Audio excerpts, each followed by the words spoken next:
अपाणिया भूत भय जीवन बचाइबा परिवार 10 जन सदस्य मंदिर में नेले आश्रय। नीलगिरी ब्लॉक अधीन बौल गाड़िया अंचल पात्रसाही एक परिवार 10 जन सदस्य अपाणिया भूत भय 2 दिन हेब घर भय पलाई आसी नीलगिरी राधाकिशोर मंदिर में आश्रय नहीं सूचना मिली। गत एक मास हेब घरे विभिन्न समय अशांति झगड़ा मारपिट होता बेले एक मास भितर घर 3 जन सदस्य मृत्युवरण करने परिवार लोकों को आश्चर्य करता। परिवार सदस्य भयभीत हो बालेश्वर सुनट अंचल एक गुणिया को डाकी पचारि तेज गुणिया जनक घर होइथिबा स्थान रे एक अपाणिया भूत रही जणाई और पूजा पाई 13,000 टंका खर्च हेबे बोली परिवार लोकों को कहिथिले। तेज परिवार लोक राज्य हो उक्त गुणिया को डाकिथिले। गुणिया जनक तांको तंत्र विद्या माध्यम अपाणिया जीवा आसिबा रास्ता रे पूजा करी कखाड़ू बड़ी देई पोतिथिले और अपाणियार 5टी कलश को नहीं जाइथिले और 2टी कलश उपरे परिश्रा करिबा को परिवार सदस्य को कहिथिले, जहा फल अपाणिया भूत क्रोधित होई तार प्रभाव देखाइबा आरंभ करिबा सह परिवार लोकों को विश्राम होई बळी मागिथिला और बळी नतले परिवार समस्त सदस्य को क्षति करिबो बोली कहिथिला। सब मतलब तो मसे हेलान तो दासी तो ठाकुर आसुदी मु तो भी अनुभव रही जिन जानी जाए प्रत्येक दिन आकु छाड़ दासी आसो फिर छाड़े हम एमती है 4 जन 5 जन ही दासी आस प्रत्येक दिन एमती है पहर दिन घटना है कि पहर पूजा पूजा सरला गुणिया आसला बालेश्वर गुणिया जन आसले सी हूँ नेले 30,000 टका नेले ये कहले मुझे छड़ेदेवी ये करदे कल सी पड़े गला देख आन सका जे कथा से कथा सेमती आउ से किस कर किसी कर उपाय ना से लास्ट हूँ जो दासी आसला कहला तुम गोटे काम कर जब बचार उपाय अच्छे तुम जा मंदिर आश्रय लियो। काली संध्या बेले आसिक मंदिर से आश्रय नहीं आदि एम प्रशासन जदि बुझते मुझे तो भल हुआ कहीं 10 जन पड़ी आसस्थान बास छरा हो खाଇବା पीवा तो पैसा पत्र तो पाखे ना खाइबे केमती खाइबे से उपास काली अच्छा ये नना जाऊ सहयोग कर सुरक्षित अच्छा आम घर असुविधा दूसरी आसिक रही मंदिर जनक पूरे जड़े विश्राम आकु छाड़ू हूँ आम आणिकी जेठी पूजा करब गला बेलू माने से छाड़ी जाऊना तापर सी कौच मु नेमी स्वप्न देखा नेमी बोली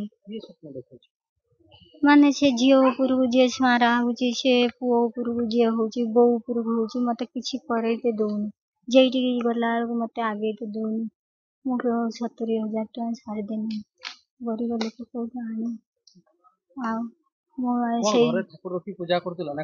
तारिणी ठाकुर पूजा हो से ठाकुर तुम आगुरी पूजा हो किंतु घर कनी जो मो स्वामी की मना करथिला सी मना कला गोटे मास पर घर पुड़ीगला शाशु मरीगला स्वामी मरीगला तापरे घर काम कनी निमटाल पड़ीलानी स्वामी चलीगले तापरे बड़ पुओ पागला होगला तापरे गोटे गोटे घटना होची आ मो घर परिवार दिन की मु आसिक मंदिर रे आश्रय नहीं जमी से झील उपर दासी आईला कहला हूँ ठाकुर स्थान को पड़े चल बो मत रक्षा कर किए डाकुची आसी देखा माने सुना गगरा देखा कौच नबुना सी कौच ना मु नेमी ना ये झील कौच मु जिमी नहीं तो सांगर आगपटर किए ठिया हूँ आसिक जन पर जड़े विश्राम हो बेसी से झील उपरे पुओ उपरे घर को गला 3 दिन है पुओ पलि आईला भौणी घर को पुओ बो कहले मु जाऊँ भौणी घर रही रहा जदि भल लगे ता भौणी घर आसिक रहा भौणी भणजा उपरे है सी कहला ग्राम देवती से जख मख दुनिया कहला तापर मत क्लीयर कथा खुली कहूँ मु अपाणी किंतु आगुरी तो एरक जनक उपरे से झील उपरे दासी आसे किंतु ए परिवार उपरे आसे ना मु केते पैसा खर्च करनी से घर पाई मो छुआ भलर रही बोली घर छाड़देले माने से पुओ बो पलि आसिले तापर मझीर दिन पुओ गला आम घर को खाइते बसी पुणी पुओ उपरे है ହେଲା ଯେମିତି ପୁଣି ବୋଉ ଉପରେ ଆସିଲା, ଝିଅ ଉପରେ ଆସିଲା। ତାପରେ ସେଠି ଗୋଟେ ପୂଜା କରିବା ବୋଲି ଗୋଟେ ଗୁଣିଆକୁ ଡାକିଲେ, କହିଲେ ତମେ ଆସ ଘରୁ ଆମେ ପୂଜା କରିବା। ପୂଜା କରିତେ ଆସିଲେ ଆମେ, ଆସିଲା ପରେ ସେ ଗୁଣିଆ ତାର ଏଇଠୁ କହିଲା ଏଟା କର ହେଟା କର, ଆମେ କଲେ। କଲା ପରେ ସେ ତାର କେଇଠି ଇଏ ଦେଖେଇଲା, କହିଲା ତାରିଣୀ ଆସିଲା ଆଉ ସେ ଅପାଣି ଆସିଲା, କହିଲା ଅନେକ ଜାଗାରେ ଅନେକ ଜିନିଷ ଅଛି, ସେ କଳସ କାଢିକି ଆଣିବେ। ଇଏ ସେ ତାରିଣୀ ଗଲା କାଢିତେ ଗଲା ଯେମିତି ତାକୁ ଖୋଜି ଖୋଜି ଖୋଜି ଖୋଜି ପାଇଲେନି। 7ଟା କଳସରୁ 5ଟା ପାଇକି ତାକୁ କାଢିକି ଆଣିଲେ ପରେ ତାପରେ ସେ ଅପାଣିଆ କହିଲା ତୁ କାହିଁକି ମୋ ଜିନିଷ କାଢିକି ଆଣିଲୁ?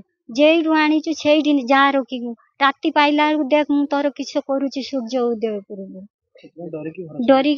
ଡରିକି ତାପରେ ସେମାନେ ଯିଏ ଆଣିଥିଲେ ସେମାନେ ନେଇକି ରଖିଲେ। ସେ ଗୁଣିଆ କହିଲେ ଯେଇଠୁ କାଢିଛ ସେଇଠି ମୁତି ଦେଇ ଆସ। ସେମାନେ ମୁତି ଦେଇକି ଆସିଲେ। ତାପରେ ଇଏ ଜାଣିପାରିକି କହିଲା ନେଇ ରଖିଦେଇକି ଆସିବ, ରଖିଦେଇ ଆଇଲେ। ତାପରେ ଆମେ ଆସିଲା ପରେ ତାପରେ ଚାଲିଛି ଏଇଠୁ ବିଶ୍ରାମ ଆସୁଛି ଘର ଡରକୁ ଆସୁଛି। ସେଇ ଗୋଟେ ମାନେ ଲାଇଟ୍ ଭଳିଆ ମାନେ ଘର ନା ଦେହର ନାଗୁଛି କରେଣ୍ଟ, ମାନେ ଆସିବ ବିଶ୍ରାମ ଘର ଯାଇକି ପହଞ୍ଚିଲା ବେଳକୁ। ଆଉ ଘର ମୁଁ ରହିମି କଣ? ମତେ ତାପରେ ସେ କହୁଛି ଜାଗା ଛାଡିକି ପଳେଇ ଯା, ଜାଗା ବହୁତ କ୍ଷତି କରିମି। ହଁ ମତେ କହୁଛି ତୁ ଆଉ କେଣେ ଯାଆନା, ମୁଁ କହିଛି ମାନେ ତତେ ଆଦେଶ ଦେଇଛି ମାନେ ତୁ କେଣେ ଯିବୁନି, ମୋ କଥା କେଣେ କହିବୁନି। ଆଉ ମତେ କହୁଛି ତୁ କେଣେ ଯାଆନା, ମୋ ଇଏ କରିବୁ। ଜାଣିଲୁ ଛାଡି ଦେଇକି ପଳେଇ ଯାଇଛି ମୋ ଛୁଆକୁ। ମୁଁ କଣ କଣି ଆପଣ ମାନେ ଯାହା ବୁଝିବେ। ମୁଁ ମନ୍ଦିରରେ ଆସିକି ଜଗନ୍ନାଥ ମନ୍ଦିର ମୋ ଛୁଆଙ୍କୁ ବଞ୍ଚେଇମି ବୋଲିକି ମୁଁ ଆସିକି ଆଶ୍ରୟ ନେଇଛି।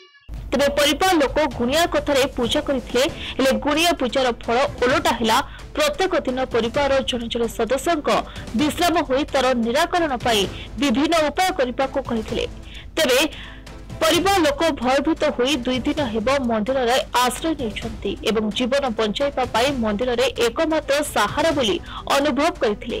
କାହିଁକି ନା ସମସ୍ତ ଆତ୍ମାର ପ୍ରଭାବ ଠାକୁରଙ୍କ ଆଗରେ ଶେଷ ହୋଇଯାଇଥାଏ ବୋଲି ଲୋକଙ୍କ ବିଶ୍ୱାସ ରହିଛି, ଯେଉଁଥିପାଇଁ ପରିବାରର ସମସ୍ତ ସଦସ୍ୟ ଏବେ ଠାକୁରଙ୍କ ଭରସାରେ। ପରିବାର ସଦସ୍ୟମାନେ ନୀଳଗିରି ଥାନାରେ ଏକ ଲିଖିତ ଅଭିଯୋଗ ମଧ୍ୟ କରିଛନ୍ତି। ତାଙ୍କ ଘର ଉପରେ କିଛି ଲୋକଙ୍କ ଖରାପ ଦୃଷ୍ଟି ରହିଛି ବୋଲି ତାଙ୍କ ପ୍ରତି କାର୍ଯ୍ୟାନୁଷ୍ଠାନ ନେବାକୁ ସେ ସ୍ଥାନୀୟ ପ୍ରଶାସନକୁ ନିବେଦନ ମଧ୍ୟ କରିଛନ୍ତି। ତେବେ ସେହି ଅଞ୍ଚଳରେ ଏବେ ଅପାଣିଆ ଭୂତ ଭୟ ଫଳରେ ଲୋକମାନେ ମଧ୍ୟ ଏବେ ଛନକାରେ ରହିଛନ୍ତି। ନୀଳଗିରିରୁ ପାର୍ଥ ସାରଥୀ ଦାସଙ୍କ ରିପୋର୍ଟ, ପ୍ରତିଦିନ ଟିଭି।